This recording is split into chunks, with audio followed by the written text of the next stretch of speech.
In this video, we will be discussing about electric current and circuits. We know that flowing water constitute water current in rivers. Similarly, if the electric charge flows through a conductor, for example, through a metallic wire, we say that there is an electric current in the conductor. So basically, if we observe any water body, for instance, a river, pond, lake, or anything, you can observe water currents or waves. These are due to the flow of water. Like the same, inside a conductor, we observe electric current due to the charge flow. So these electric charges move and produce electric current inside a conductor. So if electric charge flows inside a conductor, we say that electric current is in the conductor. For example, let us take a conductor which has a metallic wire inside. And if electrons pass or move throughout the conductor, then we say that there is an electric current in the conductor. In a torch, we know that the cells provide flow of charges or an electric current through the torch bulb to glow. We have also seen that the torch gives light only when its switch is on. All of us know about torches. We have torches at home, even our mobile phones contain torch. And this torch glows only when the switch is on, because a switch is a connecting link and it completes a circuit. When the switch is on, it is a closed circuit. So the current flows throughout the circuit and therefore there is electricity passage. But when the switch is off, it is an incomplete circuit or the circuit is broken and hence there is no electricity and thus the light or the bulb does not glow. If you can observe, if the switch is in off condition, the bulb doesn't glow because the circuit is incomplete and there is no electricity flow. But when the switch is on, you can observe the bulb glows because the circuit is complete and the electricity is passed. What exactly does a switch do? What's the function of switch?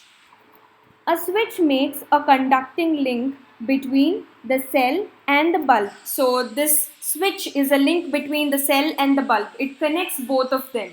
So when the switch is on, it completes the circuit and it allows electricity to pass through the circuit and allows the bulb to glow.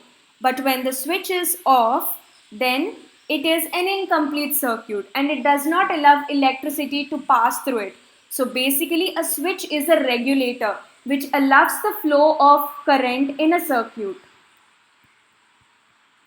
What do you mean by an electric circuit? We have been talking a lot about electric circuit, but what is an electric circuit? Now if you can observe this picture, you can see there are movement of electrons, the movement of charges.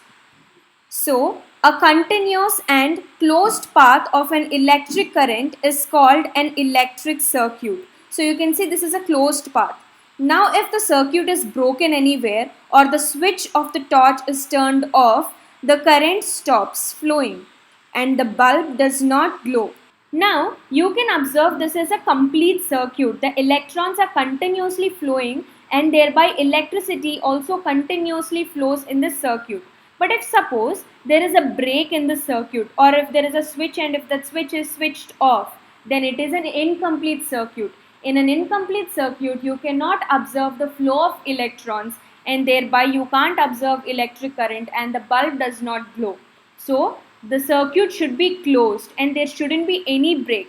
Even if there is a switch, the switch should be on and the switch should not be off. If it is in off condition, there is no flow of electricity. Expression of electric current. Now how do you express electric current? Electric current is expressed by the amount of charge flowing through a particular area in unit time. In other words, it is the rate of flow of electric charges. So electric current can be expressed by the amount of charge that flows in a particular area per unit time. So in a time t, the charge flows, this amount of charge like 2C, 3C, the amount of charge, the amount of coulomb of charge. So in other words, the rate of flow of electric charges is nothing but the expression of electric current. If a net charge Q flows across any cross section of a conductor in time t, then current I through the cross section is I is equal to Qt. For example, there is a net charge Q and it flows across a cross section in a conductor in a time t and the current is I. Now, through the cross section, I can be represented as, or I can be expressed as, I is equal to Q by T. That means current is equal to Q, that is the charge, by time. So rate is nothing but time, per time. So if you use the word rate, it means you're calculating it per time.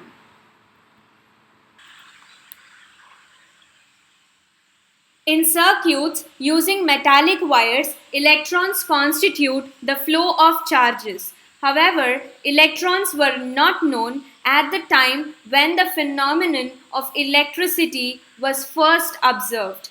So, electric current was considered to be the flow of positive charges, and the direction of flow of positive charges was taken to be the direction of electric current. So initially, when this phenomenon of electricity was observed, they didn't knew that these electrons have ever existed. So they thought the flow of positive charges was responsible for the conduction of this electric current. They also thought that the direction of current was due to the direction of flow of positive charges. They thought if the positive charges are moving towards the right, then of course the electric current is also moving in the right direction. So there was a misconception, but after several years, this was removed.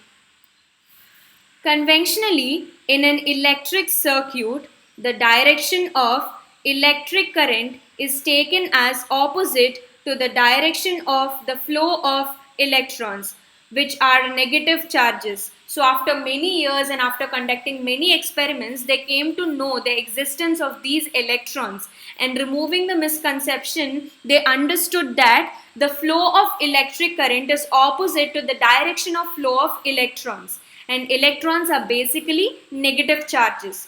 For example, if electrons are moving towards the right, then the current direction is towards the left, and if the electrons are moving towards the left, then the current direction is towards the right. So both are operating in opposite directions. Important points to remember. The SI unit of electric charge is Coulomb, represented by capital C, which is equivalent to the charge contained in nearly 6 into 10 to the power of 18 electrons. We know that an electron possesses a negative charge of 1.6 into 10 to the power of minus 19 coulombs.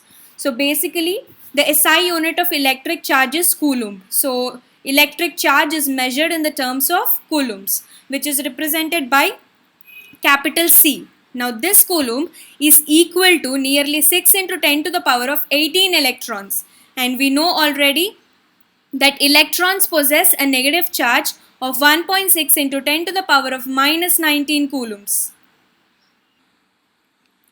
The electric current is expressed by a unit called ampere, A, named after a French scientist, Henri-Marie Ampere, lived from 1775 to 1836. So he is Henri-Marie Ampere and he lived from 1775 to 1836. And the unit of electric current, that is ampere, which is represented by capital A, is named after this French scientist. 1 ampere is constituted by the flow of 1 coulomb of charge per second, that is 1A is equal to 1 coulomb per 1 second. So how do we define an ampere? An ampere is constituted by the flow of 1 coulomb of charge. If 1 coulomb charge flows in 1 second, then we call it as an ampere. So 1 ampere is equal to 1 coulomb per 1 second. Small quantities of current are expressed in milliamperes. 1 milliampere is equal to 10 to the power of minus 3 ampere, or in microampere, where 1 mu A is equal to 10 to the power of minus 6 amperes. So basically very small amounts of current. So if an ammeter is there and it is calculating very small amount of current, then we express it in the terms of milliampere and microamperes. So 1 milliampere is equal to 10 to the power of minus 3 amperes, and 1 microampere is equal to 10 to the power of minus 6 amperes. An instrument called ammeter measures electric current in a circuit. It is always connected in series in a circuit through which the current is to be measured. So we use an instrument called ammeter to measure the electric current in a circuit. For example, there is a circuit and we need to calculate the amount of current that is flowing in that particular circuit. So we have to attach an ammeter in that particular circuit, and always remember this ammeter should always be connected in series and never in parallel. So we measure current by this instrument called ammeter. We will learn about what is series and what is parallel in our further videos. The electric current flows always from the positive terminal of the cell to the negative terminal of the cell in an electric circuit. So if you consider an electric circuit, always the electric current flows from the positive terminal to the negative terminal. If you can look at this particular picture, this is the positive terminal of the battery and this is the negative terminal of the battery. And current always flows from the positive terminal to the negative terminal. So the direction of current will be this. So it will flow from this way to this way. Thank you.